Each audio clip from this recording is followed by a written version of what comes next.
All right, Blair, what you got for me?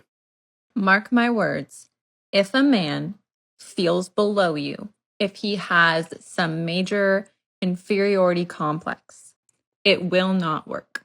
A man who feels like the woman he is dating, seeing, talking to, married to is above them.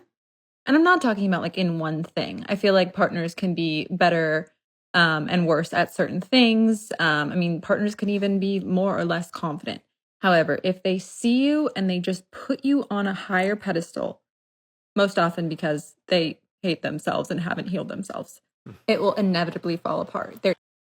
Okay, so I always find it so funny. Even through watching my page, you guys should see the pattern by now how girls will package things that are really a girl's problem in objective reality anyway, and they're still going to make it the guy's problem.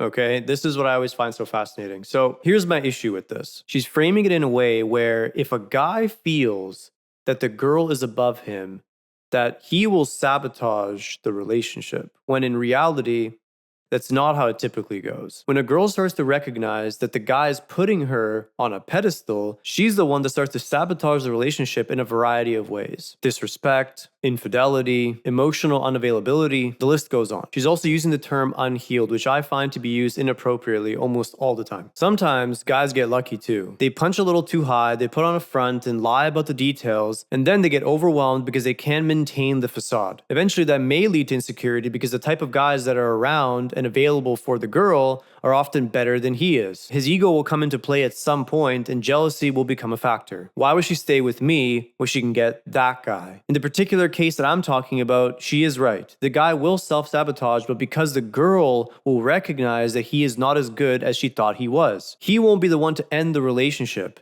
She will. But all this is now is just semantics. Who's truly to blame in this hypothetical scenario? Is it the guy who tried a little bit too hard to get a girl that's a little bit above his level? Or is it the girl's fault because she got bored and just wanted something better? You guys can let me know in the comments. They're either going to try and compete with you, they're going to try and like one up you, or they're going to try and, do some psych reverse on you and make you feel just as shitty as they feel about themselves. They're going to, they're not going to compliment you. They're not going to encourage you. They don't want to see you win because they already feel so small. I think it's very easy to get confused with all of the things she just said. A guy saying the truth can very easily be perceived as all of these things that the girl just said. I think girls love to pretend that guys are so extremely manipulative and they'll do all these crazy things to make them feel bad about themselves. Yes, this is the case sometimes, but not as often as girls love to claim. The issue I always have is, where's that line drawn? If a girl's acting arrogant and a guy tells her the truth, she may perceive exactly what this girl just said. He's trying to reduce me.